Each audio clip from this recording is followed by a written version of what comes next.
अगला क्वेश्चन है कि एन टाइप अर्धचालक में वैद्युत चालन का कारण क्या है? इलेक्ट्रॉन, कोटर, प्रोटॉन, फंजिस्टॉन।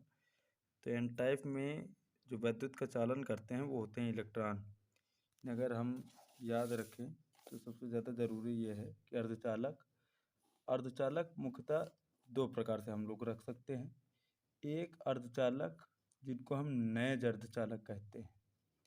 नैज अर्धचालक, इसकी डिफाइन भी याद रखना, ज़्यादा ठीक है याद रखना। नैज अर्धचालक कौन से होते हैं? वे अर्धचालक जो प्योर होते हैं, शुद्ध होते हैं।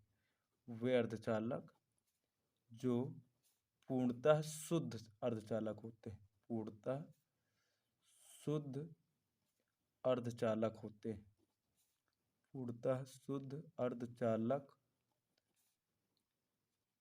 होते हैं, नैज अर्धचालक कहलाते हैं। और एकदम प्योर होते हैं, किसी भी प्रकार का कोई अपद्रव्य नहीं मिला हुआ होता है। और सेकंड की बात करें तो जो सेकंड में होता है वो अनप्योर, यानी कोई ना कोई अपद्रव्य मिला हुआ होता है। इसको बोलते हैं अशुद्ध अर्धचालक, अशुद्ध अर्धचालक। और जो हमें चैप्टर में पढ़ना होता है रियल में, तो वो यही होता है, अशुद्ध अर्धचालक। अशुद्ध अर्धचालक मुख्यतः दो प्रकार से डिवाइड किया जाता है। एक की अगर हम बात करें, एक होता है जिसको हमें पढ़ना होता है, वो होता है एन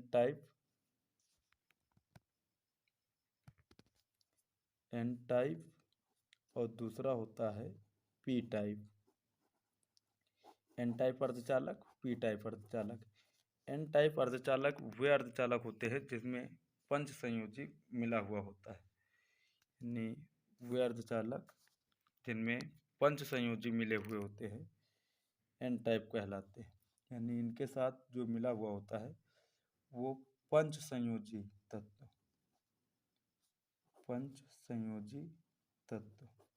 और जो पी टाइप में मिले हुए होते हैं उसमें मिले होते हैं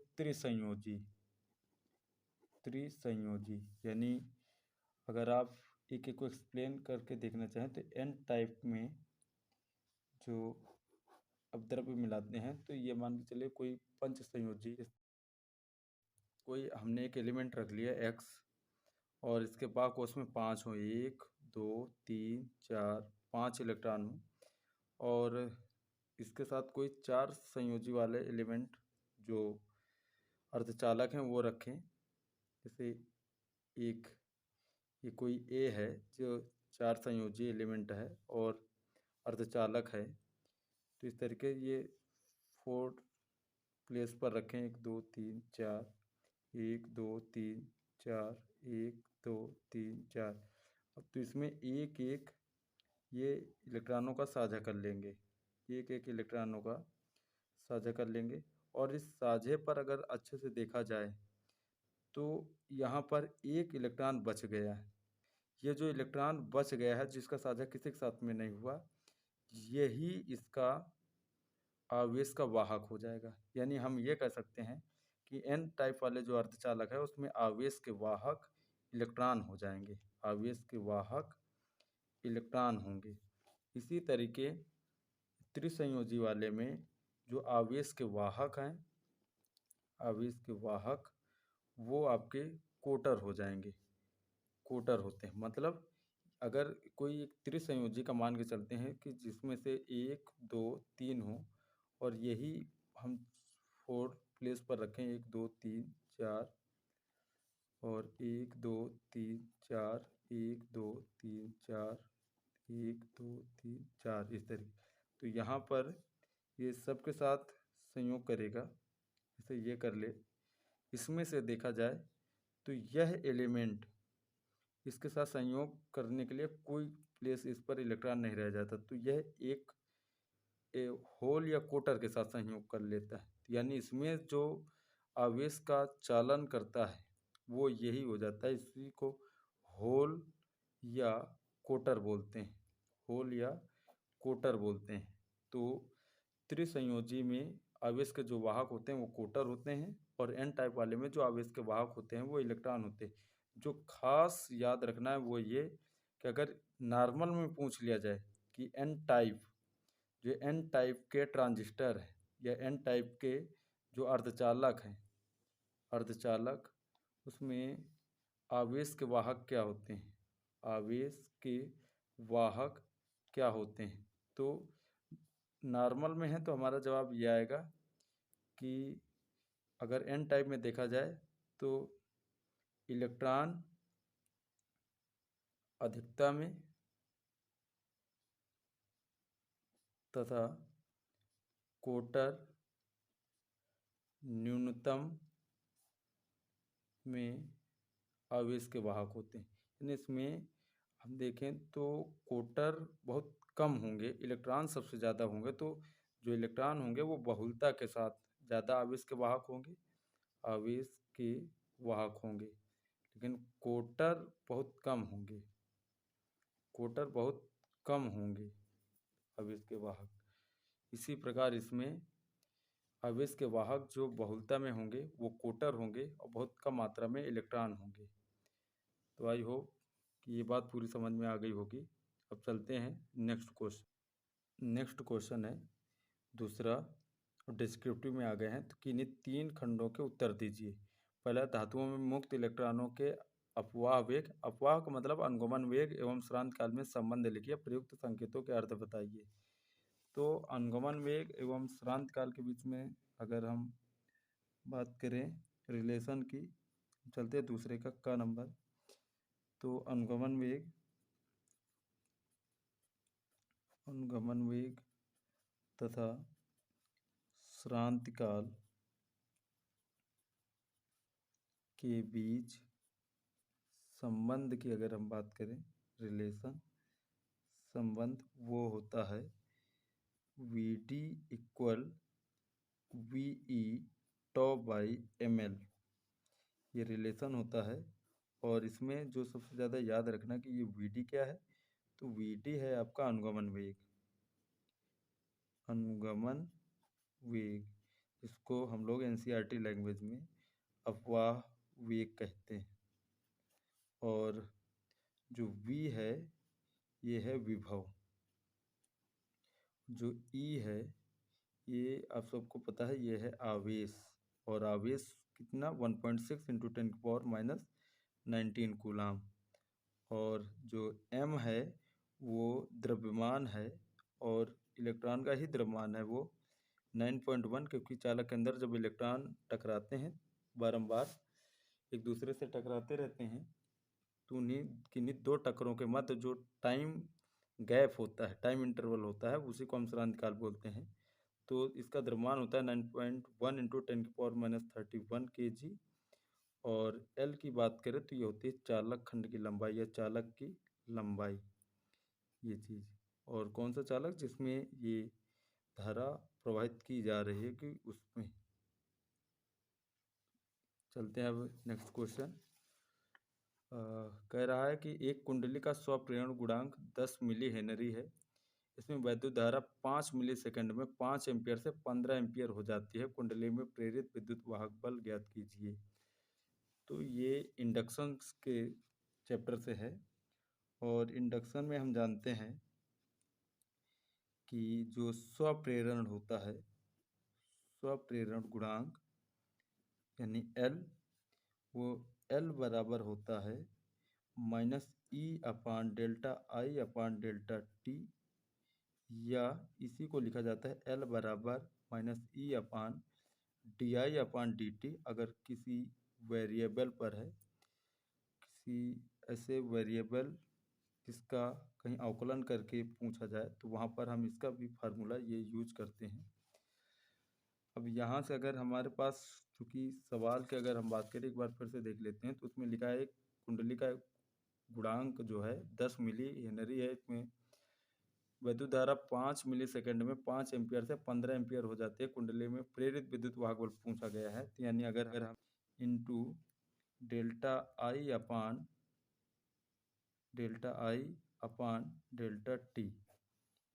ये हो जाएगा। अब यहाँ से एक यूनिट को हम रख लेते हैं। तो चूँकि क्वेश्चन को अगर देखते जाए तो लिखा है स्व प्रेरण गुणांक 10 मिली है, तो L बराबर हो जाएगा आपका 10 मिली हेनरी। यानी अगर इसको तोड़े तो 10 गुणे 10⁻³ हेनरी। और कह रहा है कि वैद्युत धारा 5 मिली सेकेंड में, यानी डेल्टा जो टी है वह 5 मिली सेकेंड। अगर इसको हम हल करें तो ये हो जाएगा 5 गुणे 10⁻³ सेकेंड। और विद्युत धारा है 5 एम्पियर से 15 एम्पियर हो जाती है, यानी पहले 5 एम्पियर थी, अब वो चेंज होकर के 15 एम्पियर हो जाती है। यानी अगर डेल्टा आई निकाले तो हम ये कह सकते हैं कि 15 एम्पियर हो जाती है, और पहले 5 एम्पियर थी, यानी I2 माइनस I1 के हिसाब से देखा जाए। या इसी को हम लिख सकते हैं 5 माइनस 15, तो हम इसको कह सकते हैं माइनस के 10 एम्पियर। 10 एम्पियर का गैप आ जाएगा, पहले 5 थी बाद में 15 हो गई, तो I1 माइनस I2 भी रख सकते हैं, या I2 माइनस I1 भी रख सकते हैं, वो सिचुएशन के हिसाब से है। तो यहाँ से अगर हम E बराबर अब निकालें तो E बराबर फार्मूले के अकॉर्डिंग माइनस यल की वैल्यू हो गई 10 गुणे 10⁻³ इंटू डेल्टा आई, तो डेल्टा आई की वैल्यू हो गई -10 बटे, और अपॉन डेल्टा टी, तो डेल्टा टी की वैल्यू हो गई 5 गुणे 10⁻³ -3 से -3, और 5 दूना 10, और माइनस से माइनस कैंसिल आउट हुआ, माइनस माइनस प्लस हो गया, तो ये हो गया 10 दूना 20 वोल्ट। 20 वोल्ट, और यही आपका आंसर हो गया। इस प्रकार हम इसको कर सकते हैं। अब चलते हैं इसका नेक्स्ट क्वेश्चन। आई होप की बात समझ में आई होगी। एक बार दोबारा हम बता दें, L बराबर फार्मूला होता है -E upon delta I upon delta T, या इसी को हम लगा सकते हैं L बराबर -E अपान DI अपान DT। ये तब यूज करेंगे जब वेरिएबल होगा। नहीं, अब हम सवाल की बात करें, सवाल में पूछा गया था E, तो E बराबर होता है माइनस के L DI delta I upon delta t. L की यूनिट है 10 मिली हेनरी, यानी 10 गुणे 10⁻³ हेनरी। डेल्टा टी है 5 मिली सेकेंड, यानी 5 गुणे 10⁻³ सेकेंड।